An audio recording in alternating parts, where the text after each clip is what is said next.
De tous les leviers d'investissement dont on parle sur ce podcast, il y en a un, tu l'as senti, qui est particulièrement pertinent pour la construction de ton patrimoine, c'est l'investissement immobilier locatif.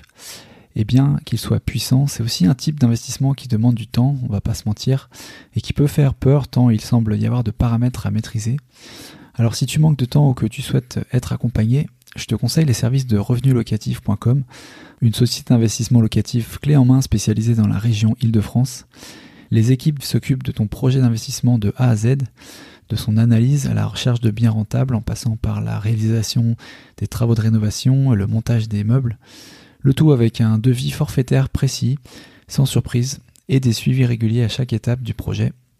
Je viens d'ailleurs de finaliser la mise en location d'un ensemble de 3 logements réalisés par Revenu Locatif et j'ai été très satisfait de la collaboration, en particulier de la capacité d'anticipation à la résolution des problèmes quand il y en a eu. J'ai aussi reçu des feedbacks très positifs d'auditeurs qui ont investi via la structure. Alors si ça t'intéresse, je t'invite à te rendre sur le site revenu avec un s-du-milieu locatif avec un s.com/action et à remplir le formulaire en n'oubliant pas, bien sûr, de mentionner que tu viens de ma part. Tu seras bien reçu.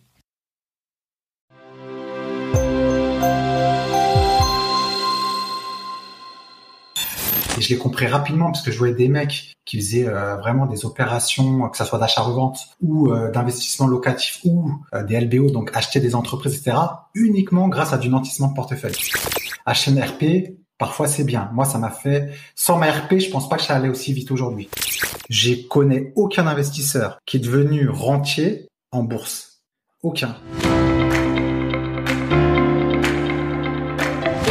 Bienvenue sur Les Investisseurs 4.0, le podcast qui explore les stratégies et les méthodes pour développer son patrimoine immobilier quand on a 40 ans, un job à plein temps et une vie de famille trépidante. Avec l'ouverture d'esprit relativement récente des Français au sujet des finances personnelles et l'abondance des offres d'investissement et de placement de la part d'organismes financiers qui s'évertuent à répondre à cette nouvelle appétence, on voit passer régulièrement beaucoup d'annonces pour des plans sur des actifs qui va t'apporter du rendement sans risque et de manière passive. Avec tout ça, il est difficile de ne pas penser pratiquement chaque semaine qu'on vient de passer à côté d'une réelle opportunité qui aurait pu nous rendre riches ou nous faire vivre de nos rentes. Autant de distractions qui ne rendent pas simple la construction d'un patrimoine dans le temps, comme on sait qu'il est pertinent de le faire. Alors Jérémy Pajot, notre invité du jour, a lui construit en 10 ans un patrimoine autosuffisant, non pas en succombant à la hype sur tel ou tel actif, mais en adoptant une vision globale et diversifiée de l'investissement et en suivant les raisonnements qu'il a appris et vu appliqués par ses clients au cours de sa carrière en banque d'investissement. Sur cet épisode, je te propose de profiter de l'expérience de la vision de Jérémy pour revisiter certains concepts qui pourront être utiles. On verra au cours de la conversation notamment comment Jérémy construit son patrimoine en partant de 3 000 € d'épargne en 2012, comment il fait évoluer sa stratégie d'investissement et les actifs sur lesquels il investit, pourquoi il décide de quitter un job pourtant bien rémunéré dans la finance pour se consacrer à ses propres investissements et pourquoi il te conseille néanmoins de garder le tien, le job.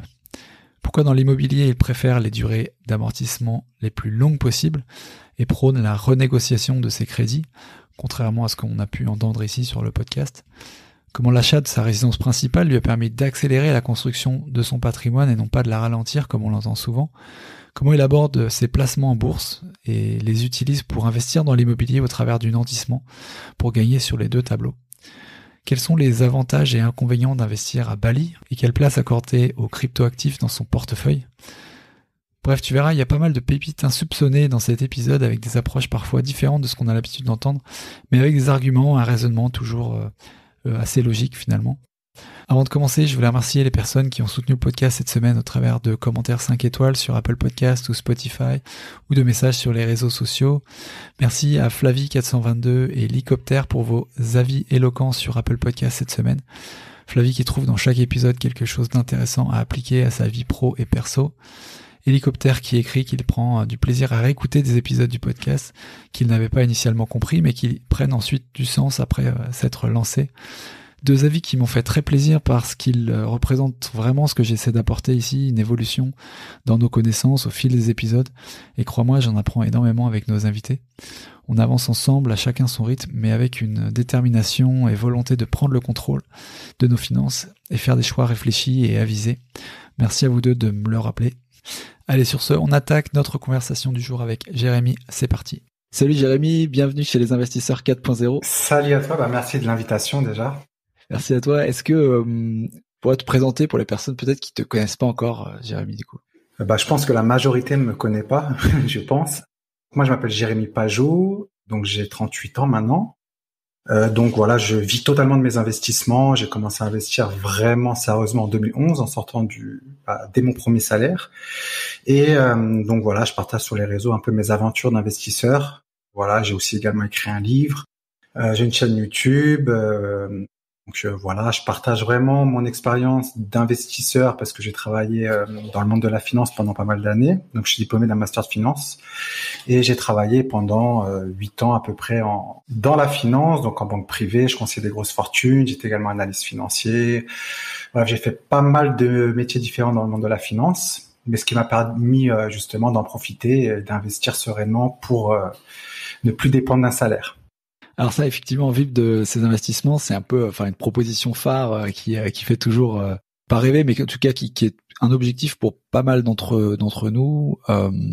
Du coup, c'est intéressant. Je trouve que tu puisses venir ici en parler un peu. Et est-ce que peut-être pour amorcer justement le pourquoi du comment, tu pourrais éventuellement décrire en fait ton parcours dans l'investissement. Alors, tu as parlé un petit peu au niveau de ta carrière également. Peut-être, oui, bien sûr. Comme tu veux, si tu veux commencer d'abord par ta carrière, si c'est un peu lié et tout ça. D'accord. Donc moi, en fait, avant, j'étais dans le sport, donc j'ai repris mes études assez tardivement, vers 21 ans, 20 ans, donc j'ai passé un bac en candidat libre.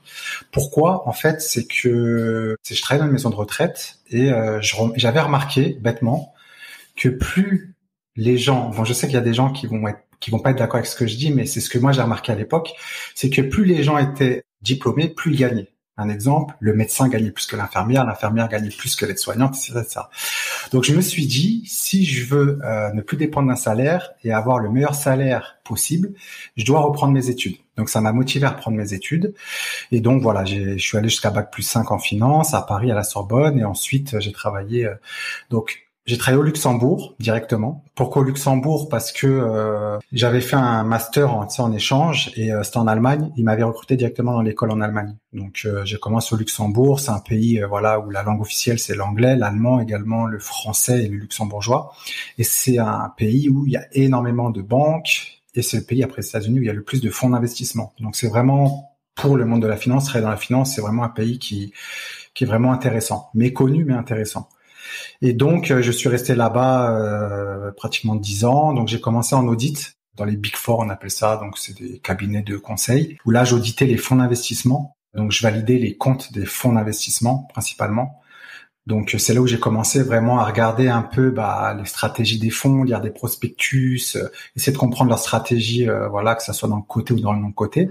Sur cette partie-là, juste pour être sûr, excuse-moi de te couper, du coup, c'était auditer, de contrôler quelle qualité dans le fond, que la performance même, que la performance du fonds était bonne. Alors non, c'était pas calculer la performance, c'était vraiment calculer. En fait, les fonds ont des résultats annuels, ils doivent publier leurs résultats. C'est vraiment que leurs résultats qu'ils ont publiés soient véridiques en fait. Donc ça, c'est le job des auditeurs. Donc moi, j'étais dans les fonds d'investissement, j'auditais quelques banques, mais il y a des auditeurs dans tous les secteurs d'activité. Chaque entreprise cotée aujourd'hui doit être auditée. Sinon, si une société n'est pas auditée, aucun investisseur va investir parce qu'on peut pas savoir si la société trafique ou pas les comptes. Donc, les auditeurs font partie intégralement du monde de la finance, ceux qui certifient entre guillemets les comptes des entreprises et dont les analystes financiers, les asset managers. En fait, tout investisseur regarde. Et quand tu regardes des comptes, tu veux être sûr que ces comptes soient véridiques. Et ça, c'est le rôle des auditeurs. Donc sur les fonds d'investissement, je regardais la valorisation des portefeuilles, s'ils étaient cohérents. Je regardais également leurs frais fixes, etc. Bon, il y a pas mal de choses. Et après, on validait les comptes. Donc ça, j'ai fait ça pendant 3 ans à peu près. Après, j'ai travaillé dans l'analyse financière, où là, j'ai analysé en fait des sociétés non cotées. En fait, je valorisais des sociétés non cotées pour trouver un prix de marché et trouver des arbitrages en fait des sociétés entre guillemets qui étaient sous-valorisées avec un potentiel de valorisation. Donc voilà, j'ai fait également ça et après j'ai également analysé les résultats des banques. Donc là, c'était à la banque Edmond Rothschild. où là, j'ai analysé vraiment les résultats de la banque, donc comment la banque gagnait de l'argent. J'ai analysé un peu leur trend, sur quel type de revenus ils gagnaient le plus, sur quoi il fallait aller. Bref, c'est un peu de l'analyse financière et en même temps stratégique. Pour le compte, parce que tu étais employé de la banque Rothschild, donc pour le compte de la banque, tu fais ça. Ouais, j'étais employé pour les comptes de la banque Lehman Rothschild. C'était en interne. Ouais, en termes de, en fait, ce qu'ils voulaient savoir, c'est si il y avait pas des optimisations possibles dans leur activité de banque, où ils pourraient gagner plus, etc. C'est ça. D'accord. Exactement. Pareil sur des arbitrages, parce que parfois, je sais pas, je te donne un exemple. En ce moment, les taux aux US, aux États-Unis sont un peu plus élevés qu'en Europe.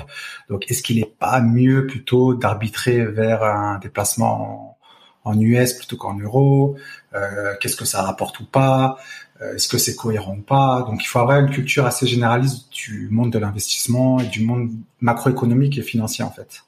Et après ça, j'ai arrêté. Après, c'était mon dernier job, j'ai arrêté. Pourquoi? Parce que j'ai investi mon argent dès mon premier salaire. Mais après, on peut en parler par la suite si tu veux.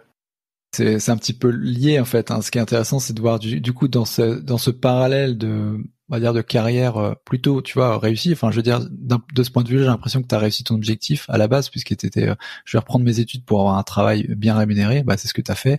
Et ensuite, dans la banque, tu as fait donc de l'audit, de l'analyse de de boîtes, en fait, de plusieurs secteurs, j'imagine, pour le private equity. Et puis après, de l'analyse un peu plus activité bancaire sur la partie de Rothschild. Donc, de ce point de vue-là, l'impression que voilà, il y a tout coule bien en fait, tout fonctionne bien et en parallèle, alors ce serait intéressant de voir c'est en quoi ta carrière entre guillemets du coup d'investisseur, comment elle a commencé et comment elle s'organisait avec cette carrière finance, tu vois. Tout cool, comme tu dis, sur le papier en fait. Souvent, quand tu vois quelqu'un qui travaille dans le monde de la finance, qui gagne bien, du moins, qui gagne bien. Je peux dire, j'ai commencé à 2200 net et j'ai fini à 4000 net. Donc c'est pas que je gagnais non plus des sommes astronomiques. Je gagnais mieux que la moyenne à mon âge, on va dire, mais je gagnais pas non plus des sommes astronomiques. Par contre, sur le papier, c'est bien, mais par contre, après, il y a le quotidien. Ça veut dire mettre au boulot dodo, ça veut dire des horaires fixes, badger, ça veut dire être évalué pratiquement tout le temps. Voilà, c'est ça qui me dérangeait plutôt que le job en lui-même. C'était vraiment cette façon d'avoir un quotidien qui se ressemblait tous les jours. Donc, c'est ça qui m'a vraiment poussé à accélérer mes investissements. Au départ, je voulais vraiment quitter le salariat, mais plutôt vers 45, 50 ans, voilà. Mais dès que je suis rentré vraiment dans le salariat en tant que tel, là, j'ai vraiment accéléré mes investissements. J'ai tout mis en place pour justement le quitter le plus tôt possible, malgré que les jobs que j'ai faits étaient très intéressants. Mais voilà, chacun sa personnalité. Moi, j'avais vraiment beaucoup de mal à toujours rendre des comptes, à badger, à des fois faire semblant de rester au bureau parce que il faut attendre à 18h, mais que tu as été efficace, tu as bien bossé dans la journée, tu as fini ce que tu avais à faire, tu dois rester pour faire genre. En fait, tout ce mindset de salariat ne me convenait pas, tout simplement. Je connais des amis à moi qui aiment ça, qui se sentent bien, mais moi, personnellement, c'était pas vraiment ce que je voulais dans ma vie, en fait. Après, dans la banque, enfin moi pour y avoir bossé, je sais que après, ce qui peut devenir intéressant, c'est quand tu montes en grade et que tu commences à avoir des responsabilités, ça veut dire du management aussi. Et là, t'as moins les systèmes de badger, de machin, t'as plus de latence, mais ça reste quand même fondamentalement la même chose, quoi. Tu travailles pour pour ton argent, quoi. Ouais. Oui, bien sûr. Oui, voilà, c'est ça. Après, je travaille en Big Four, donc je connais tout, voilà, tout ce qui est gérer des équipes, etc. C'est pas vraiment ça qui m'excitait en fait. Voilà, chacun sa personnalité. Après, moi, je me mets pas en cause le salariat. D'ailleurs, à chaque fois, j'incite mon audience parce que j'entends beaucoup de discours sur Internet. Il faut aller dans l'entrepreneuriat. Si tu veux devenir riche ou je sais quoi, il faut absolument que tu travailles pour toi. Ça veut rien dire. Hein. Le salariat, c'est très très bien. Ça peut te permettre de lever du crédit plus facilement. Ça te permet d'avoir des revenus sûrs, constants, prévisibles. Ça te permet d'avoir des objectifs également d'investissement. Donc le salariat, c'est une très très bonne chose. Après, faut tenir. Moi, personnellement, j'ai pas réussi à tenir longtemps. J'aurais pu encore rester pour gagner encore plus de revenus passifs, mais j'ai fait un choix différent. Donc voilà. Et j'aimerais bien que tu nous emmènes du coup pas à pas peut-être sur la construction de ton patrimoine, justement sur cette carrière d'investisseur en parallèle. Par où t'es commencé, si tu peux partager aussi les chiffres et comment tu... Alors c'est simple. Quand j'ai commencé le salariat, j'avais 3 000 € de côté. J'ai eu la chance d'aller dans des écoles gratuites. À la Sorbonne, voilà, c'est pas une grosse école de commerce où tu dois payer 8-9 000 euros. Donc, j'étais pas endetté. J'avais à peu près 3 000 euros de côté. Mais le problème, c'est qu'avec 3 000 euros, qu'est-ce que tu fais? Soit tu investis en bourse, mais même si tu fais 10% par an, tu vas pas très loin. 300 euros l'année, c'est pas avec ça que tu vas devenir rentier. Donc, tout de suite, j'ai compris qu'il fallait que j'utilise l'effet de levier. Donc tout de suite, je me suis dirigé vers l'immobilier parce que en fait, j'avais pas le choix. Je partais de zéro, du moins, je partais avec pas énormément d'argent. Et directement, j'ai commencé par l'immobilier, mais je voulais pas investir dans l'immobilier basique, acheter un appartement, mettre un locataire dedans. J'ai vraiment étudié pendant plusieurs mois comment investir avec le maximum de rentabilité, de rendement, tout en ayant le risque le plus maîtrisé possible, parce que rendement est égal risque. Et la seule chose que j'ai trouvée au départ, c'est l'immeuble de rapport avec rénovation, parce que c'est là où je voyais il y avait beaucoup, beaucoup plus de négociations. Et également avec de la division immobilière, ça veut dire que essayer via des immeubles de rapport, si possible, de rajouter quelques lots, si possible. Ça arrive pas tout le temps. Et en faisant ça, j'allais dans des rendements de 12, 13, 15%. Et c'est là où j'ai compris rapidement que si j'enchaînais ce type d'opération, j'allais rapidement remplacer mon salaire. Sur ces opérations-là, donc là, on est en quelle année quand tu te lances là-dessus? 2012. 2012. Il y a 10 ans. Et donc immeuble de rapport avec division, ça veut dire que c'est pas pour faire du locatif, tu achètes, tu retapes, tu divises, tu vends, quoi. Non, moi c'est vraiment du locatif. Je suis un peu feignant déjà dans un premier temps. Quand moi je voulais vraiment me créer des revenus passifs, mais quand je me crée un revenu à 10, 12, 15%, c'est pour en profiter également sur plusieurs années. Donc moi ma stratégie c'était vraiment de faire des opérations au-delà des 10% de rendement pour ensuite les laisser couler en fait. Parce que en achat-revente, je connais beaucoup de gens qui faisaient de l'achat-revente, ils avaient des marges de 20, ça dépendait. Ça va vraiment dépendre des secteurs. Pareil, là ça dépend de beaucoup d'investisseurs, c'est totalement différent, mais en moyenne, ils faisaient du 15-20%. Et moi je me disais mais je fais 15% de rendement. J'ai plus rien à faire, je l'ai fait une fois et après ça s'enchaîne chaque année. Tu vois ce que je veux dire? Donc je me suis dit pour l'instant je les garde et puis ça me permet aussi d'avoir du cash flow positif avec du différé. Donc ça me permettait d'avoir du capital qui venait assez rapidement et en même temps ça diminue mon taux d'endettement parce que les banques prenaient en compte aussi mes revenus locatifs. Bon, ils prenaient pas totalement 70-80% de mes revenus locatifs, moins mon crédit, ce qui fait que ça diminue également mon taux d'endettement vu que j'étais dans des rendements assez attractif. Ouais, c'était aussi l'époque du calcul du différentiel qui n'existe plus aujourd'hui, quoi. Mais c'était le calcul différentiel à l'époque, c'était un peu plus facile, mais aujourd'hui les banques prennent également tes futurs revenus locatifs. Même si c'est un calcul un peu plus difficile aujourd'hui, mais je pense que même aujourd'hui à 15%, tu arrives quand même à ne pas augmenter ton taux d'endettement. Quel est l'intérêt de la division quand tu fais du locatif? Je vois pas trop. Alors en fait, la division, c'est que généralement quand tu achètes un immeuble de rapport avec Rénov, le mètre carré, tu l'as très très peu cher. Ça c'est parce que t'es pas en concurrence avec des primo-accédants, avec des couples qui veulent un appartement, avec monsieur et madame tout le monde tout simplement. Quand tu achètes un immeuble de rapport, surtout avec rénovation, tu es en concurrence avec des investisseurs. Et les investisseurs, ils sont moins nombreux que des primo-accédants ou des couples ou des familles. Généralement, les investisseurs négocient mieux, ce qui fait que ça tire vers le bas les prix, et surtout quand il y a de la rénovation. Donc, généralement, le premier mètre carré, tu l'as moins cher. Et quand tu divises, tu crées des nouveaux mètres carrés. Et dans l'immobilier, plus t'as de petites surfaces, on va dire. Quand je dis petites surfaces, c'est 15, 20, 25, 30 mètres carrés. Plus ton prix au mètre carré est cher. Tu vois. Donc moi, j'achetais des grandes surfaces que je divisais en lots. Donc automatiquement, j'augmentais mon prix au mètre carré.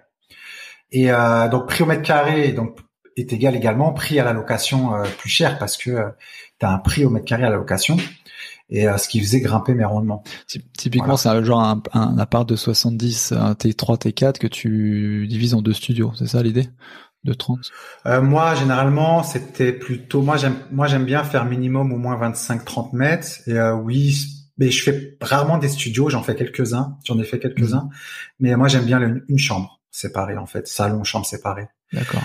C'est vraiment ce qui se loue le mieux, personnellement, que je trouve qui est le plus facile à louer. Après, les studios, ça va dépendre de ton secteur. D'accord. Et donc en 2012, tu lances une première opération, t'en enchaînes derrière un peu plus de la même type ou... Alors en même temps, j'achète ma résidence principale. Pourquoi? Parce que bon, déjà au Luxembourg, quand je travaillais au Luxembourg, c'est aussi cher, même plus cher qu'à Paris aujourd'hui. Le premier mètre carré, et aujourd'hui, il est à largement plus de 10 000 euros facile.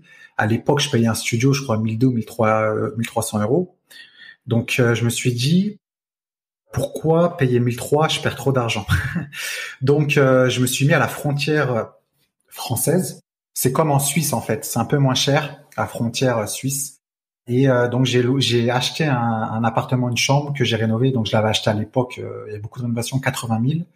J'ai vécu 3 ans dedans. J'ai fait un différé également de prêt sur 3 ans, ce qui m'a permis pendant 3 ans de récupérer du cash et de le revendre 3 ans après à 130 000 euros. Donc j'ai récupéré 3 ans de loyer parce que j'ai pas payé, plus une plus-value, ce qui m'a permis d'engranger du cash. C'est pour ça également, j'insiste, acheter une RP, parfois c'est bien. Moi, ça m'a fait, sans ma RP, je pense pas que ça allait aussi vite aujourd'hui. Ouais, parce que tu l'as vendu en exonération de plus-value, c'est ça que tu parles surtout. Exonération de plus-value, plus pendant 3 ans, comme j'étais en différé pour mes travaux, j'ai pas payé de crédit sur je vivais dedans je paye que les intérêts. Ah ouais, donc c'est pas mal, ouais, effectivement, ouais. Donc ça me permettait d'avoir un taux d'épargne plus élevé, accumuler du cash pour d'autres opérations, et en même temps, comme je le rénovais, je créais de la valeur, donc je savais que j'allais au moins faire au minimum, je savais que j'allais faire une plus-value dessus. Donc ces deux combinés m'ont permis d'engranger de l'apport pour d'autres projets en fait. C'est au Luxembourg qu'elle était basée ta RP? Non, à la frontière à la frontière, mais en France, d'accord.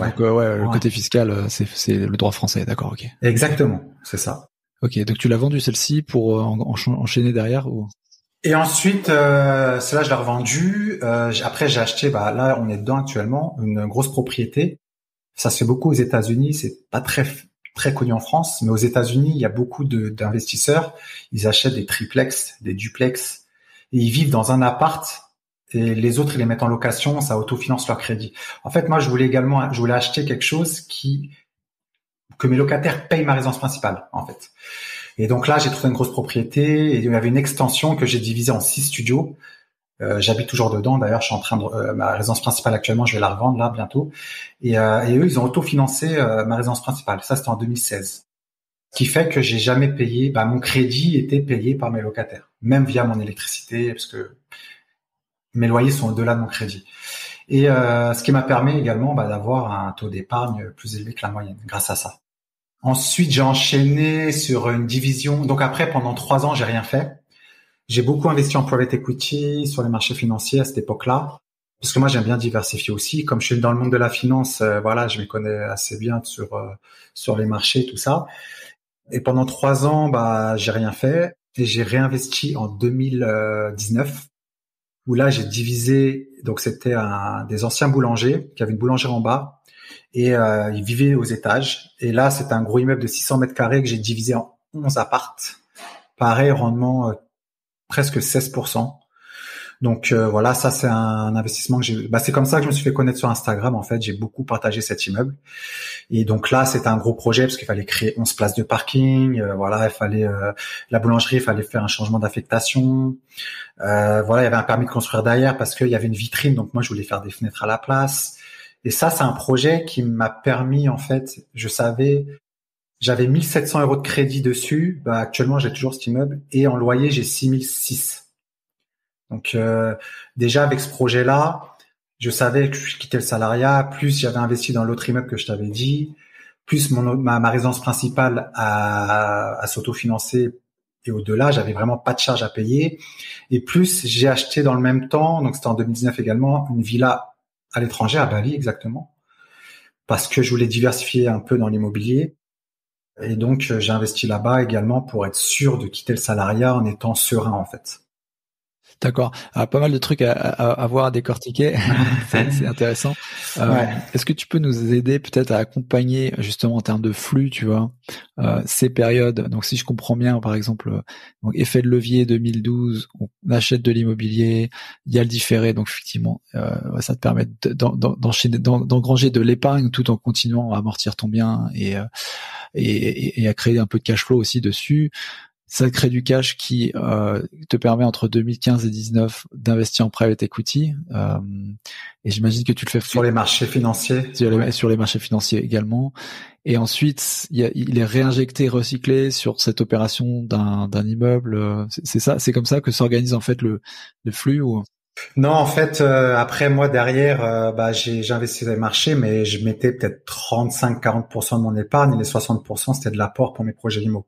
Sachant que mon dernier projet, dans 2019, comme c'était un immeuble, du moins les travaux étaient 2 fois plus élevés que le prix de l'immeuble, parce qu'il y avait énormément de travaux sur ce projet-là, la banque m'a demandé quand même pratiquement 80 000 euros d'apport, tu vois.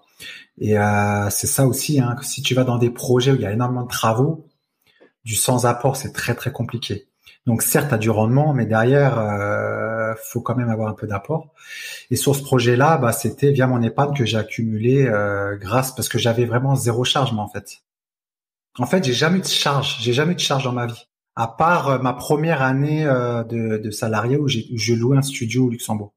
Mais voilà, j'ai été vacciné et après, je me suis dit, je trouverai toujours des solutions pour autofinancer mes logements. En fait, moi, j'ai un mindset où je veux tout autofinancer. Mais on en discutera après. Je t'expliquerai un peu. Mais à chaque fois que j'ai une dépense, que ça soit une voiture ou ce que tu veux, il faut quelque chose en face l'autofinance. Voilà, j'ai vraiment cet état d'esprit. D'accord. Non, c'est intéressant. Et sur juste pour comprendre l'apport, en fait, la contribution que tes activités d'investissement immobilier à l'opposé relatif en fait à ton activité d'investissement dans les marchés financiers, private equity, côté ou non côté. Est-ce que tu es d'accord pour dire que c'est l'immobilier qui a créé le plus de valeur dans ce cheminement-là, et en fait que les 3 années où tu investis sur le marché, c'était plus en fait pour maintenir, pas perdre ton cash et gagner un peu plus que l'inflation, mais t'as pas fait de la performance là-dessus?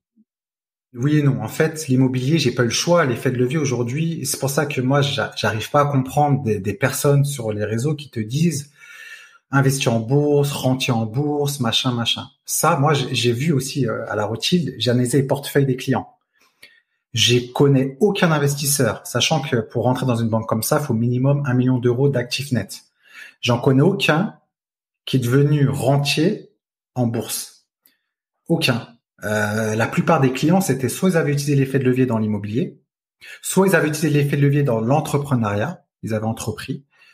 Mais après, oui, diversifier sur les marchés, mais devenir rentier en bourse, franchement, si tu pars de zéro, bien sûr, si tu es millionnaire, si tu as 2, 5 millions, c'est autre chose. Mais si tu pars de zéro, franchement, c'est impossible. C'est faux de dire ça.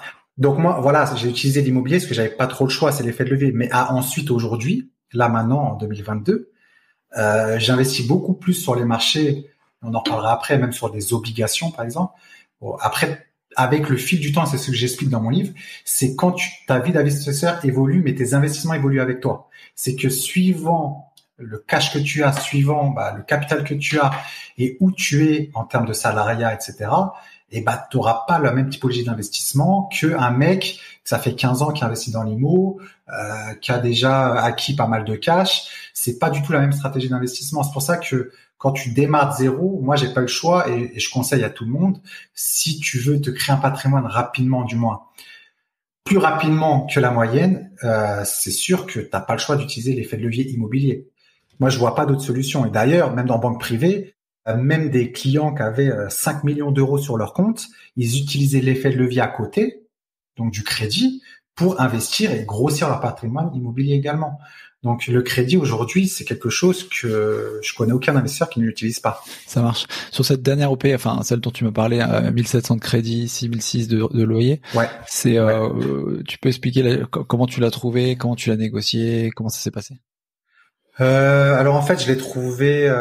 J'avais déjà fait. Je l'ai trouvé. En fait, c'est un immeuble qui s'est fait en 1 an et demi. En fait, c'est que je l'avais déjà négocié. J'avais eu un refus de prêt. C'est un promoteur justement qui était allé dessus.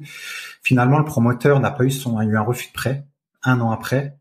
Et l'agent immobilier m'a appelé en me disant voilà, l'immeuble est revenu sur le marché. Je crois qu'il était affiché à 270. Il y avait beaucoup de travaux. Et moi, je l'ai réussi à le négocier à 185. Après, voilà, moi, je négocie très, très sévère, par contre. C'est passé.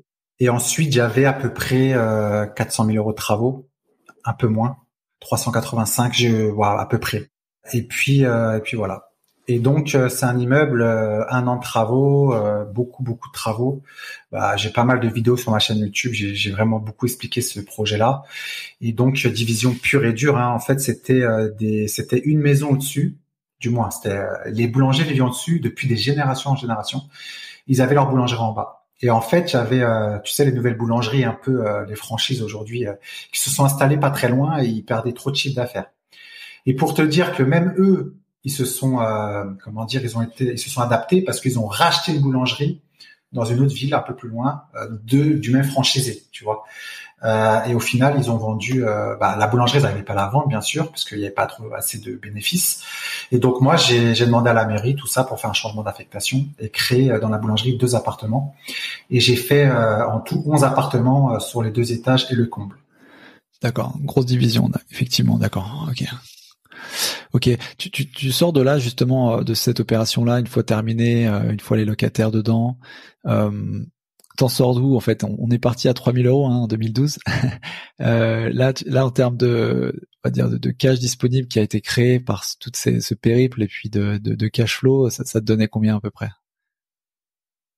Sur cet immeuble-là, j'ai 3 ans de différé, donc je suis à 6 500 ou 6 003. Avec crédit, je serai à 4 500 à peu près. Sachant que comme j'ai un peu plus de 400, je crois que c'est 300 et quelques mille de travaux, je suis tranquille avec les impôts encore, pas mal de temps. Donc j'ai le temps de voir venir. Donc plus j'avais un autre immeuble qui me rapportait. Donc tu sais, l'immeuble que j'ai acheté, je te parlais en 2012-2013, cet immeuble-là, pour te dire que c'est pour ça que en parlant de cash flow, c'est une bonne question. Ton cash flow évolue également avec le temps. Parce que moi, à l'époque, en 2012, les taux d'intérêt étaient à 4%. Et je m'en rappelle, des mensualités de 2 000 € sur mon premier immeuble. Et j'avais 3 100 € de loyer. Aujourd'hui, donc 10 ans après, j'ai un crédit de 870 € pour à peu près 3 500, parce que le loyer a augmenté depuis, pour 3 500. Donc j'ai augmenté de 2 000 €, de à peu près 1 500 €, pardon, mes cash flows. Comment? De 1, les taux ont diminué entre-temps. J'avais payé pendant 7-8 ans un tableau d'amortissement. J'avais renégocié mon taux, j'avais rallongé la durée. Pourquoi? Parce que les taux sont inférieurs à l'inflation.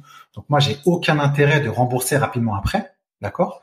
Et donc aujourd'hui, en cette période de 2012 et 2022, pour ce même immeuble, j'ai augmenté mon cash flow de 1 500 €. Donc là, sur cet immeuble-là, j'ai aussi un gros cash flow. D'accord?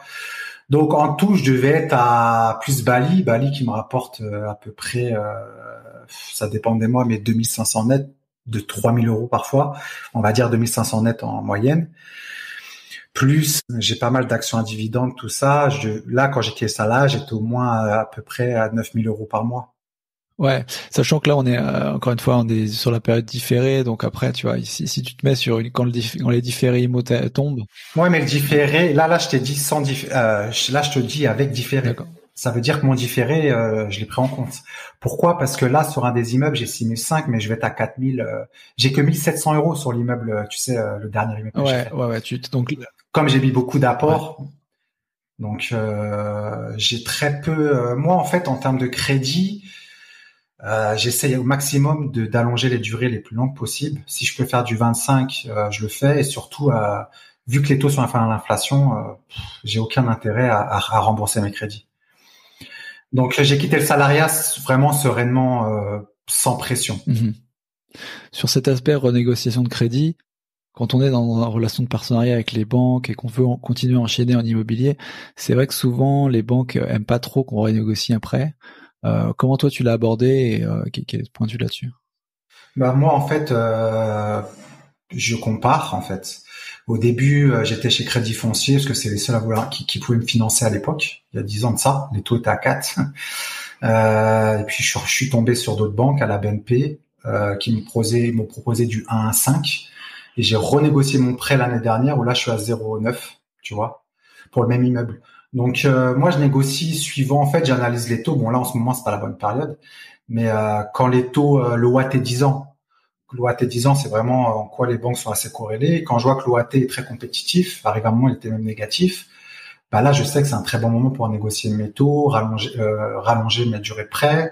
Et là, je regarde avec la concurrence. Je passe par un courtier avec qui je travaille depuis longtemps. Et puis, on travaille ensemble pour absolument diminuer mes mensualités. Surtout à des taux inférieurs à l'inflation. J'ai aucun intérêt à rembourser. Ouais, bien sûr, non, mais parce que du coup, ton approche par rapport aux banques, c'est effectivement toujours de jouer la concurrence. T'as une autre approche aussi où tu vois, un partenaire bancaire qui te dit oui. C'est finalement un peu ça qui est le principal, hein. Surtout quand tu commences à bien enchaîner en immobilier, c'est qu'on t'obtienne un oui, pas forcément le meilleur taux. Et du coup, dans l'approche du partenariat, il y a ce côté, je vous fais confiance, je vous fais aussi gagner de l'argent, tu vois. C'est une approche un peu différente. C'est pour ça que j'en parle.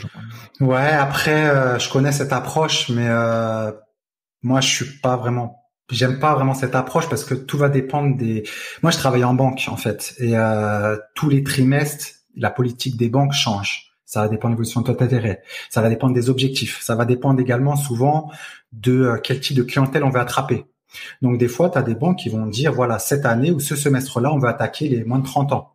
Donc on va absolument les financer sur des taux très très attractifs, même si on doit être vite, même si on fait aucune marge d'intérêt dessus, c'est pas grave. Et donc les courtiers le savent. C'est un bon courtier, il doit savoir quelle banque finance à quel moment. Donc après, c'est sûr que d'avoir une relation long terme avec une banque. Après, il faut vraiment que tu aies de la chance, que le conseiller avec qui tu travailles soit dans la même banque pendant longtemps, parce qu'après, c'est quelqu'un d'autre qui reprend le dossier, tu n'auras peut-être pas la même relation, etc., etc. Donc moi, je préfère mettre la carte de concurrence et de toute façon, évidemment, que tu fais de l'argent, que tu as un taux d'épargne qui est élevé. T'inquiète pas que les banques, n'importe quelle banque te veut comme client, parce qu'il faut pas oublier que les banques, tant que tu mets de l'épargne et que tu arrives à épargner un peu sur leur compte, vis-à-vis de leur ratio bancaire, bon ça c'est un peu technique, mais elles peuvent justement plus emprunter et faire de l'argent avec d'autres clients, tu vois. Les banques aujourd'hui, elles veulent des clients aussi qui rapportent de l'argent. Tout le monde dit oui, les banques veulent absolument de l'assurance vie, qu'ils vendent des assurances emprunteurs, c'est vrai, mais elles veulent également d'avoir des ratios financiers élevés. Et de l'épargne de leurs clients, ça les aide énormément. Non, mais c'est tout à fait acceptable, hein. C'est juste une approche différente, encore une fois, de comment tu fais le truc, et ça se justifie. Sur l'aspect de Bali, justement, tu peux décrire un peu comment ça s'est passé, et puis l'intérêt d'un Alors truc comme Bali, ça, oui bien sûr. Donc moi en fait, comme tu le sais, j'ai tout fait pour d'avoir des charges minimes et épargner. Après moi je vivais simplement, donc je vis toujours simplement d'ailleurs, pour épargner au mieux. Et donc, en fait, je cherchais des hauts rendements à l'étranger. Pourquoi? Parce que je veux me diversifier de la France, de un. De deux, je voulais aller sur des rendements différents, une autre clientèle, etc. Et Bali, ça s'est fait vraiment par hasard. C'est que le fondateur d'un des plus gros promoteurs là-bas habitait pas loin de chez moi, derrière chez moi, en fait. Et c'est dans mes rénovations que quelqu'un m'a parlé de lui. Il est venu chez moi. Il m'a parlé des rendements. Je le croyais pas. Il m'a dit, écoute, on va regarder sur la plateforme Airbnb, je vais te montrer. Et après, il m'a montré les rendements des villas. Et là, j'ai fait, OK. Donc, et c'est comme ça que je me suis lancé, en fait. Et puis, maintenant, il y a beaucoup de gens qui investissent à Bali parce qu'il y a d'autres influenceurs qui en parlent, etc. Mais avant ça, c'est vraiment par hasard. Au début, je regardais beaucoup aux États-Unis, je regardais ailleurs dans d'autres pays. Mais à Bali, ça s'est avéré que les rendements étaient présents. C'était vraiment quelque chose que j'ai vu à mes propres yeux. Et puis les budgets, et c'est ça aussi qui est important, c'est qu'à un moment, j'ai oublié de te dire, moi, pourquoi j'investis également sur les marchés. J'investis pas pour les marchés pour la performance, donc sur le long terme, les marchés ont de très bonnes performances, mais c'est pas ma stratégie principale. Ma stratégie principale quand j'investis sur les marchés, c'est de pouvoir nantir mon portefeuille.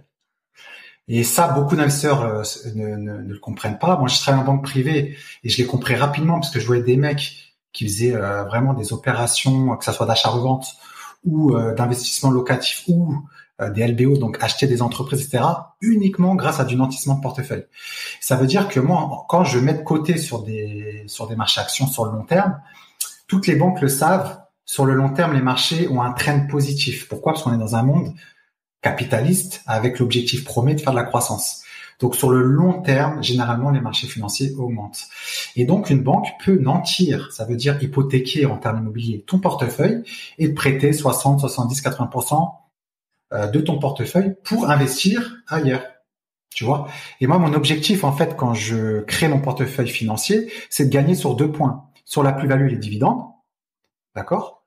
Et en même temps, sur le nantissement et l'argent qu'on m'a prêté pour investir dans un pays étranger ou même en France, hein, et faire du rendement dessus. Tu vois ce que je veux dire? Donc, je gagne des deux côtés. Je gagne au niveau du portefeuille et je gagne au niveau de l'achat immo, des loyers ou si tu as de l'achat-revente. Donc, c'est pour ça que pour répondre à ta question, quand j'investis sur le marché financier ou même en private equity, parce que private equity, tu peux le nantir. Le SCPI, par exemple, il y en a qui investissent en SCPI. Moi, je connais mais j'avais même des clients qui investissaient en SCPI, qui a des gros portefeuilles de SCPI et qui le nantissaient pour investir à l'étranger en immo physique, par exemple, ou même en France. Donc, en fait, quand tu as des actifs comme ça, qui ont de la valeur, qui sont valorisés, avec des valeurs de marché qui soient récurrentes et voilà, qui ont une valeur assez certaine, les banques ont aucun problème pour le nantir et le financer ailleurs. C'est là où je voudrais te challenger un petit peu sur les banques ont aucun problème pour te nantir et voir, enfin, et te laisser investir ailleurs, parce que effectivement en termes de mécanisme, je comprends tout à fait et c'est super puissant et c'est top, mais j'ai quand même un peu de doute sur l'accessibilité, tu vois, de ce type de produit. Alors peut-être en banque privée, remarque, une fois que t'as passé un certain niveau de revenus, etc. Mais à quel point c'est accessible dans ta banque, en fait, de demander ça, quoi? Bah, ça va dépendre des banques. Bon, après, déjà de parce que moi j'ai un cabinet de gestion de patrimoine, donc je connais parfaitement le mécanisme de qui est finançable, qui est pas finançable. En fait, aujourd'hui, déjà en France, les banques françaises ont moins cette culture. D'accord? Aujourd'hui, les banques en Europe qui le font très très facilement, on appelle ça des crédits lombards. C'est au Luxembourg, en Suisse beaucoup, et dans d'autres pays type aux États-Unis le font beaucoup. Mais bon, si nous en tant que Français, il y a beaucoup de personnes qui ouvrent des assurances vie au Luxembourg, par exemple, d'accord? Et derrière, ils l'utilisent en tant que nantissement pour investir à l'étranger, à des taux européens, d'accord? Donc, en termes de montant, ça va dépendre. Moi, j'ai déjà des clients qui ont investi avec 250, 200 000 euros C'est sûr que c'est pas donné à tout le monde. Si tu as 50 000 euros, c'est compliqué.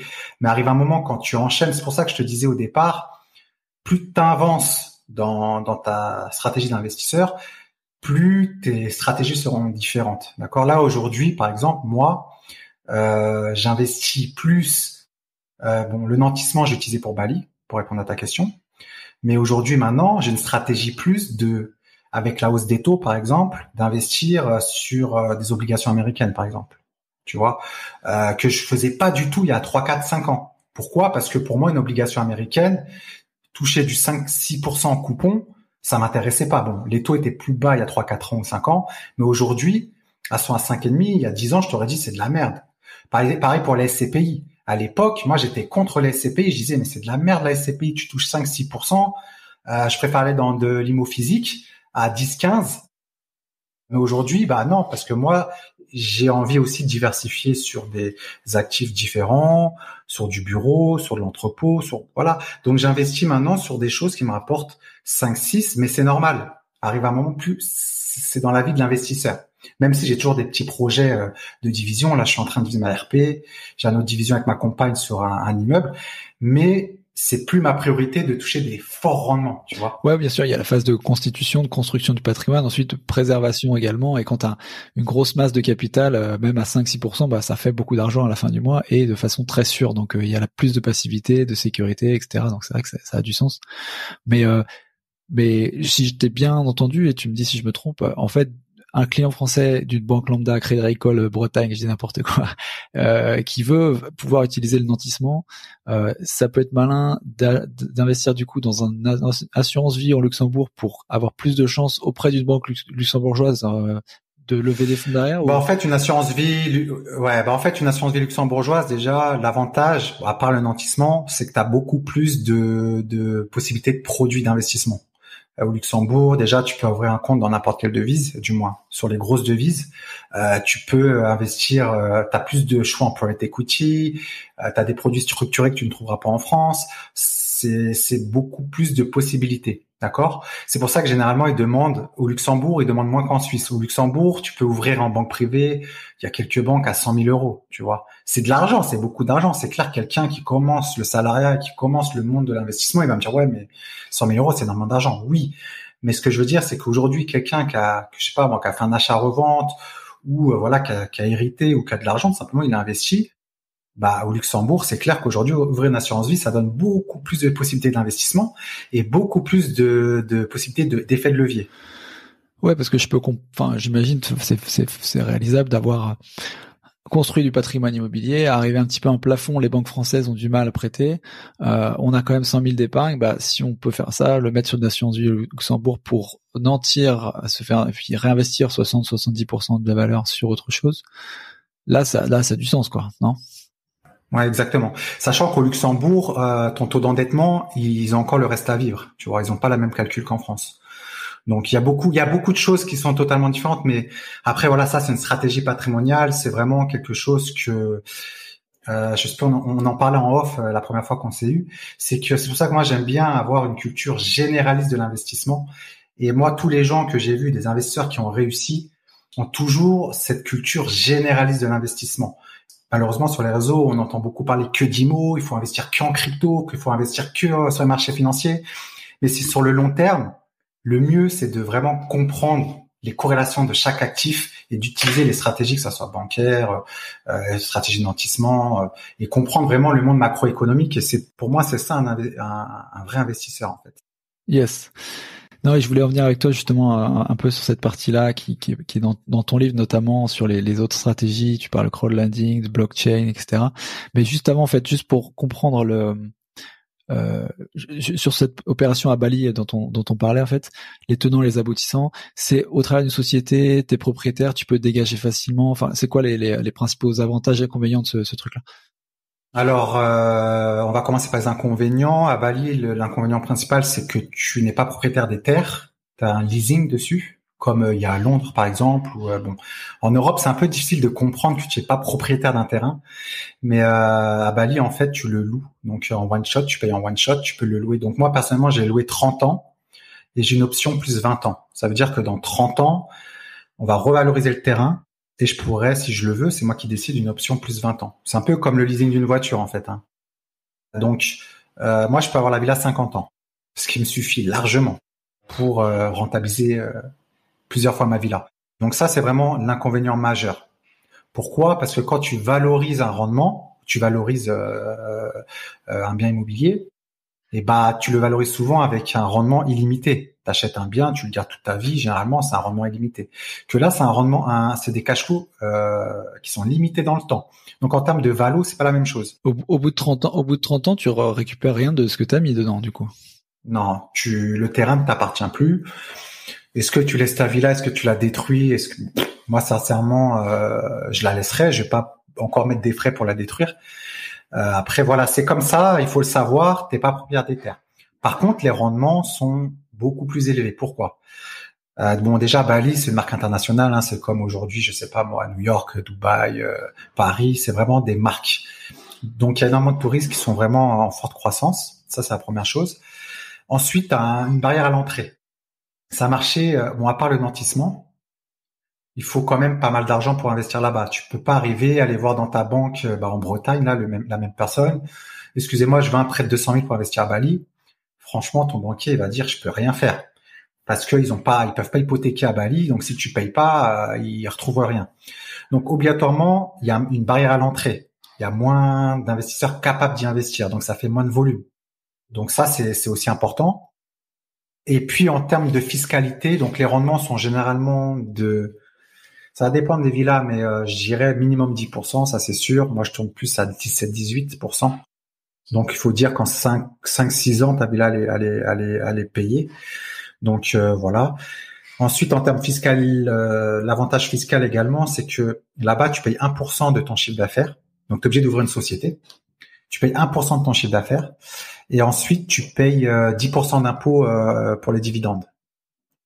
Voilà, sur Bali. Donc, fiscalement, ça va. Il y a des difficultés administratives, non? J'imagine aussi que tu dois t'associer avec un local, non, pour être dans la... Non, d'accord. Pas du tout.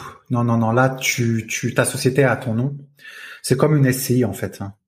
Et puis, t'es pas obligé de t'associer avec un local. Il y a aucun problème. Par contre, c'est très réglementé en termes pour sortir l'argent. Bon, t'es obligé de passer par la personne qui gère dans la société de gestion de ta villa. Il y a beaucoup de papiers à remplir. Bon, généralement, tu t'en occupes pas. pour sortir l'argent, parce qu'il faut payer les dividendes, etc., etc. Mais sinon, non, pour moi, c'est un très très bon investissement. Bah là, je suis en train de réfléchir à en faire une deuxième. Mais quand même, tu bloques un peu. Enfin, si je comprends bien, quand même, tu bloques un peu puisque c'est l'argent que tu récupères pas, du moins si tu vas aller jusqu'aux 50 ans du leasing. Donc c'est un truc à long terme. Tu te vois vraiment au-delà des 5-6 ans quand tu auras payé ton bien que ça commencera à cracher en net, tu vois, en déduisant finalement la capital qui s'habite dedans. Bah après, tu peux la revendre. Hein. De toute façon, dis-toi une chose, c'est que déjà, tu as une plus-value certaine. Bon, ça dépend, pareil, hein, de ton projet de villa, mais il y a beaucoup d'investisseurs à Bali qui attendent que les villas soient prêtes pour y investir. Pourquoi? Parce qu'ils veulent pas prendre le risque de travaux.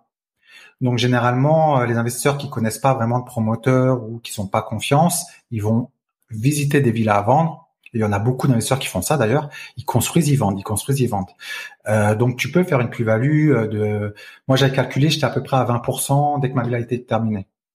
Ensuite, moi j'ai préféré garder le cash parce que voilà, je suis quand même un bon rendement.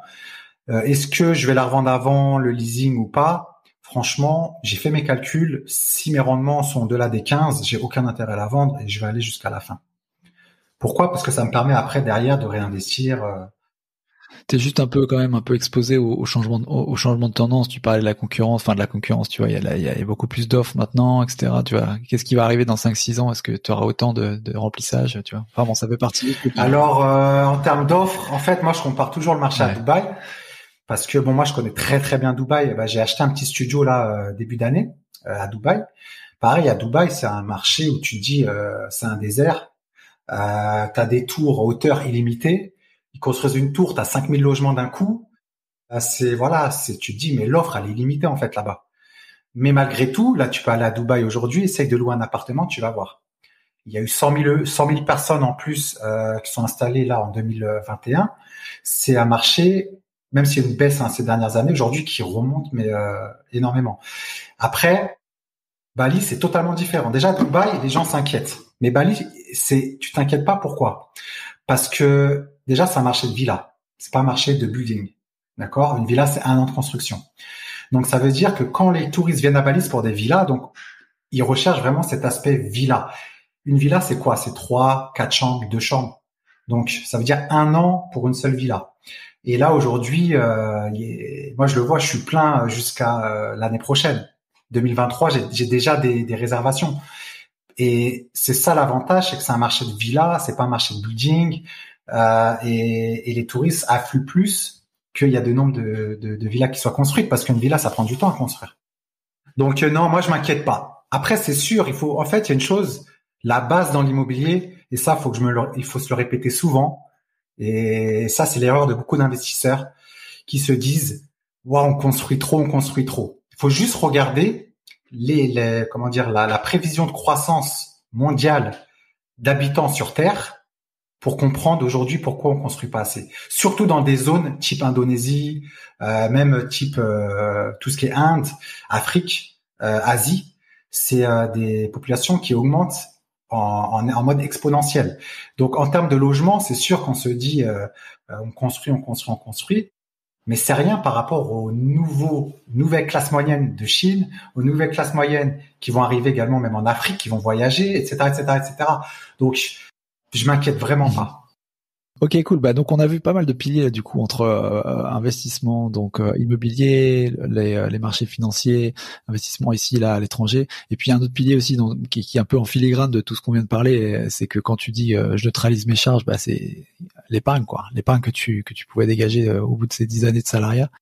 On peut peut-être commencer du coup à avoir d'autres piliers dont tu parles dans ton livre, et ça serait intéressant de savoir pour toi comment elles s'articulent dans la construction d'un patrimoine, comment tu les vois, est-ce que s'il y a des effets peut-être, bref. Ouais. Oui, bien sûr. Par exemple, moi j'investis pas mal dans le private equity. Bon, ça c'est parce que voilà, j'ai un passé en banque privée, donc c'est un produit qui est très utilisé. Aujourd'hui, en private equity, donc pour résumer rapidement, c'est du non coté. Aujourd'hui, la bourse c'est coté, tu as les prix en temps réel par rapport à l'ouverture des marchés. Tu as également des investissements sur du non coté où là vraiment c'est des fonds qui investissent dans des investissements donc non cotés, et derrière c'est audité et valorisé, ça dépend des fonds, chaque semestre, chaque année, ça dépend, ou chaque trimestre parfois. Et donc les rendements sur le non coté, Donc depuis 2005, ils sont à plus de 11% en France. Donc ça, c'est France Invest, c'est une société qui chaque année valorise un peu la performance des fonds du private equity. Et donc c'est un type d'investissement qui est assez rentable. Et aujourd'hui, il y a des fonds private où tu peux y aller dès 1 000 euros, il y en a à 5 000 euros. Donc ça commence à être un peu plus accessible qu'il y a 10 ans, où à l'époque, il fallait au moins 100 000 euros, voire 1 million d'euros pour intégrer un fonds de private equity. Aujourd'hui, c'est devenu un peu plus simple. Donc ça, c'est une partie d'investissement qui est assez intéressante parce que tu regardes pas les cours tous les jours, tu oublies un peu cet investissement. Et puis sur le moyen long terme, c'est souvent assez performant. Et tu parlais de peer-to-peer, c'est du crowdlending que tu fais également? Alors le crowdlending, oui, c'est un peu différent. En fait, le crowdlending, c'est beaucoup sur des projets IMO où tu vas prêter ton argent pour des opérations, par exemple de promotion IMO, d'achat-revente, etc. Peer-to-peer lending, en anglais, c'est plus en fait du prêt entre particuliers. Ça veut dire que tu vas prêter ton argent à un particulier qui va acheter sa voiture, qui va acheter, je sais pas moi, qui va acheter un bien de consommation, etc., etc. La différence, c'est qu'aujourd'hui, grâce à Internet, il faut savoir que les taux sur les marchés sont différents en Europe, aux États-Unis, en Asie ou dans d'autres pays émergents. Et le taux d'intérêt est plus élevé dans d'autres pays parce que ils ont une politique différente, politique monétaire, bref, il y a l'inflation et ça, je vais pas rentrer dans les détails, mais ce que je veux dire, c'est que le risque d'impayé de quelqu'un qui achète une voiture, il est pas plus élevé, par exemple, en Roumanie qu'en France. D'accord? Mais par contre, en Roumanie, les taux seront un peu plus élevés. Tu comprends? Donc, ce qui fait que toi, tu utilises cet arbitrage et cette différentiel de taux d'intérêt pour gagner un peu plus d'argent que tu gagnerais en Europe. D'accord? Et tu as des plateformes aujourd'hui qui proposent de prêter ton argent. Il y a Mintos, tu as Peerberry. Bon, dans mon livre, j'ai fait une étude complète sur ça où j'explique vraiment sur un chapitre quelle plateforme j'utilise et pourquoi et les risques associés à ce type d'investissement. Les rendements sont assez élevés. Pourquoi? Parce que le taux consommation, un prêt conso, c'est rentable. Hein. Tu regardes Cofidis, je sais pas, il y a qui CTLM en France. Ils prêtent à des taux quand même parfois qui sont assez élevés. Pourtant, c'est des durées courtes. Donc, généralement, dans la finance, plus la durée est longue, plus le risque est grand. Par contre, dans le prêt conso, la durée est courte, mais le taux est plus élevé. Donc, normalement, ça devrait être le contraire. Mais bon, c'est un métier avec pas mal d'argent à se faire. Donc, toi, tu prends le rôle de cet élève de Cofidis et tu prêtes à des gens, mais plutôt dans des pays où les taux d'intérêt sur le marché sont un peu plus élevés. Tu fais du prêt conso, mais du bon côté, quoi. Voilà, c'est ça. Après, c'est une stratégie où faut pas mettre, je dirais, plus de 5% de son épargne.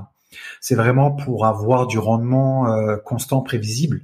C'est ça que j'aime bien, contrairement à d'autres types de produits, comme les marchés financiers d'ailleurs. Tu peux rarement savoir où iront tes économies dans 1 ou 2 ans. C'est un peu plus difficile. Par contre, là, à part qu'il y ait un défaut, donc pareil, le risque derrière, j'explique vraiment dans mon livre, mais à moins qu'il y ait un défaut d'un des sociétés de prêt, le risque est assez minime parce que les taux de non-paiement des clients, il y a pas mal de stats sur ce type de plateforme, est vraiment très faible. Ouais, il faut trouver le bon équilibre entre un différentiel de taux important et un risque plus maîtrisé que possible. C'est ça. C'est le même exemple aujourd'hui. Par exemple, tu regardes les obligations américaines. Là, je regardais encore ce matin. T'as des rendements type, je sais pas moi, type Citigroup, une grande banque qui propose des obligations sur 5 ans à 5,5. C'est quand même un rendement qui je trouve est cohérent. Il y a 5 ans, c'était à 2, d'accord. Mais le risque de la même banque, il a pas été divisé par 4, multiplié par 4, pardon. C'est juste que les taux d'intérêt sur le marché, le prix de l'argent est plus cher. Donc obligatoirement, quand tu émets de l'obligation, tu vas émettre avec un prix, une obligation avec un prix un peu plus bas, parce que les investisseurs, sinon, ils vont sur du sans risque à 3. Aujourd'hui aux États-Unis, t'as 3,5 sur, t'as à 2,8 je crois sur l'obligation américaine. Donc c'est juste, c'est de la finance quoi. Et moi j'aime bien en fait arbitrer tous ces différentiels de taux en fait. Ouais, bien sûr, on sent bien que c'est ton dada, ouais. Ouais, voilà. Et sur la blockchain, là, ça m'intriguait un petit peu. Tu parlais aussi du métaverse comme un pilier possible d'investissement. Tu peux nous en dire plus là-dessus? Alors en fait, dans mon livre, je parle vraiment de la chronologie d'investissement que j'utilise, mais à une échelle de risque de plus en plus faible ou plus élevée. Donc j'ai commencé par l'IMO et puis je finis par tout ce qui est crypto-monnaie et métaverse. En fait, j'explique juste dans mon livre l'utilité, parce que moi, en fait, avant d'investir dans n'importe quel actif, je veux comprendre de l'utilité. S'il n'y a pas d'utilité, moi, je regarde deux choses, c'est l'utilité, de un, et de deux, comment le valoriser. Parce que c'était mon métier avant, tu vois, je valorisais des sociétés de mon côté, donc pour moi, chaque société a une valorisation. Mais le problème du Bitcoin, j'arrive pas à le valoriser. Je sais pas. J'ai pas de revenus qui tombent, ça dégage pas d'argent, donc je suis un peu perdu. Donc au départ, moi j'ai commencé à investir en Bitcoin en 2017. D'ailleurs, je mets mes print screens dans mon livre parce que tu sais, les gens ils te disent oui, mais il dit ça, mais il a pas investi. Donc moi je prouve tout, hein, même tous les chiffres que je t'ai parlé dans la vidéo. Des fois, mes extraits bancaires, je les mets en story et tout parce que comme ça les gens comprennent que voilà, j'essaye de les aider plutôt que de leur vendre du rêve. Et en fait, le Bitcoin, j'arrivais pas à le valoriser à l'époque. Et ça me dérangeait. Ça me dérange même aujourd'hui encore. Parce que j'arrive pas à lui donner un prix. Et donc, c'est pour ça que j'explique dans mon livre que c'est une technologie le Bitcoin qui va être utilisée. Ça, j'en suis certain, surtout dans les pays en voie de développement, ou dans les pays où ils ont des monnaies, où ils sont très, très dépendants du dollar. Mais moi, j'investis très, très peu dans ces actifs. Bon, j'investis très très peu parce qu'actuellement on est dans une période de hausse des taux, donc les investisseurs investissent plutôt dans du sans risque aujourd'hui parce que ça devient rentable. Mais même dans une période de baisse des taux où le Bitcoin généralement va augmenter parce que c'est des actifs à risque, j'ai investi très très peu parce que j'arrive pas à le valoriser. Mais je pense sur le long terme, c'est un actif qui prendra la valeur obligatoirement parce que ça va être de plus en plus utilisé. Mais après, est-ce que c'est un actif qui va être à $1 million de dollars, pardon? J'arrive pas à savoir parce que tu le valorises pas. Pareil pour le métaverse. Le métaverse, c'est quelque chose qui, je pense, sera vraiment utilisé dans le futur. Ça, j'en suis persuadé. Maintenant, à acheter des maisons dans le métaverse ou acheter des terres, ça, j'y crois pas trop. Par contre, investir dans des sociétés qui vont avoir un impact sur le métaverse, oui, ça faut le faire. Mais pareil, c'est risqué. C'est une petite partie de ton capital. C'est vraiment ce que j'explique dans mon livre, en fait. J'explique vraiment le métaverse, comment je le vois dans le futur et quelle société pourra avoir un impact dans le métaverse et en profiter dans les prochaines années. Ouais, d'accord, je comprends. Donc, tu le mets pas dans le même niveau que les autres piliers. Tu dis juste, voilà, il y a des opportunités qui vont arriver. On sait pas exactement par quel bout les prendre parce qu'effectivement, si tu fais all-in sur un actif, à mon avis, si tu fais all-in sur le BTC, enfin, c'est juste point de vue personnel, mais t'es pas perdant. Mais enfin, all-in, je me comprends, hein, mais je veux dire, je pense que si tu crois un peu aux cryptoactifs, peut-être, on va dire le truc le moins risqué que tu vois, ça sera sûrement le BTC en tout cas, et pas les autres projets et autres, mais ouais, on sait pas exactement, comme tu parlais de métaverse, effectivement, comment en fait il va y avoir une création de revenus qui va être faite, qui va justifier une valorisation dans une utilité. C'est vrai que c'est difficile de se projeter, quoi. Dans le métaverse à l'intérieur, ça, j'en ai aucune idée. Par contre, des sociétés qui en profiteront, il y a des sociétés qui en profiteront, ça c'est sûr. Mais par contre, oui, c'est très très difficile. De toute façon, c'est ce que j'explique dans mon livre. Aujourd'hui, un investisseur moderne, c'est le titre du livre. Il doit être à l'affût, il doit être en avance sur son temps et toujours anticiper les nouvelles tendances. Le Bitcoin, ça me fait rire parce que j'avais fait une publication, j'en parlais en fait quand je travaillais en banque privée, il y avait une personne qui était venue pour lui parler du Bitcoin. Je crois que c'était en 2016 ou 2015, 2016-2017 par là. Et tu sais quoi, le Bitcoin, il était, je crois, à $3,000. Mais tout le monde dit, donc il expliquait la technologie de la blockchain et comment ça pouvait être utilisé par les banques pour améliorer les transactions. C'était même pas pour parler de l'actif Bitcoin, c'était pour parler en fait de la technologie. Et donc à l'époque, tout le monde rigolait en disant que ouais, mais c'est pas un actif qui va, et personne ne le connaissait. Hein. Et bah à l'époque, et là quand j'entends maintenant les réseaux en parler, je me dis mais déjà, les banquiers à l'époque en parlaient je te parle de ça, 2017, donc c'est pas si vieux que ça. Et aujourd'hui, on dirait que le Bitcoin, c'est devenu un produit basique. Et moi, c'est ça que j'aime pas, c'est quand on commence à parler d'un produit en basique, C'est vraiment, ça veut vraiment dire qu'il est vraiment trop tard. C'est pour ça que j'essaie toujours mais après, je dis pas que tu feras pas d'argent sur Bitcoin. Je dis pas ça. Je dis juste que tu pourras jamais faire l'argent qui a été fait par le passé sur le Bitcoin. C'est comme les mecs qui disent oui, il fallait investir dans Tesla, il fallait investir dans Amazon, ou tu sais les publications. Si tu aurais investi dans Amazon en 2000 machin, tu serais aujourd'hui avec un patrimoine de temps. Ça, c'est facile à dire. Tu vois ce que je veux dire? Aujourd'hui, tu en as plein de sociétés, des pépites que tu connais même pas aujourd'hui, qui dans 10 ans seront peut-être des concurrents de Tesla. Mais va la trouver cette société. Tu vois? C'est pas après, quand tout le monde en parle, qu'il faut investir dedans. C'est avant. Après, tu peux toujours avoir des revenus récurrents en investissant à Amazon. Tu peux toujours gagner de l'argent en investissant sur Amazon sur le long terme. Mais tu feras jamais autant d'argent que si tu avais investi et quand Amazon était à ses débuts. Ça, voilà. C'est ce que je dis souvent sur la crypto. Ouais, bah, même si on est, à mon sens, quand même, on a encore un peu de marge en termes d'adoption. Tu vois, tu disais que c'est les banques, effectivement, elles commencent clairement, elles s'y sont habituées. Mais si tu te demandes aujourd'hui, en moyenne en France, combien ont de Bitcoin ou dans leur portefeuille, on n'est pas, tu vois, c'est pas encore le PEA, quoi. Oui, mais parce que aujourd'hui, ça peut encore remplacer. Moi, j'y crois pas. Par contre, je crois pas que ça remplacera la monnaie un jour. Ça, c'est clair, parce qu'il y a trop de politique derrière. Hein. Il faut savoir qu'aujourd'hui, si pendant le Covid, on n'aurait pas eu des politiques monétaires, on serait tous au chômage. Tu vois comment le Bitcoin aurait agi. Voilà. Mais par contre, c'est sûr qu'aujourd'hui, en France, les gens n'achètent pas de Bitcoin parce qu'ils en ont pas l'utilité. Par contre, il y a d'autres pays d'Afrique peut-être qu'ils en ont l'utilité aujourd'hui parce que leur monnaie malheureusement se dévalue trop ou parce que c'est plus facile en termes de transaction tout simplement. Il y a une facilité de transaction, il y a un coût qui est modique sur le Bitcoin. Donc là oui, il y a des pays où ça commence à être utilisé. Mais nous en France, moi personnellement, j'ai ma carte sans contact quand je vais à la boulangerie, c'est plus facile pour moi. T'imagines en Bitcoin à la boulangerie, la boulangère va me dire écoutez, demain le Bitcoin ça se trouve va faire moins 20%, comment je fais mon pain, tu vois.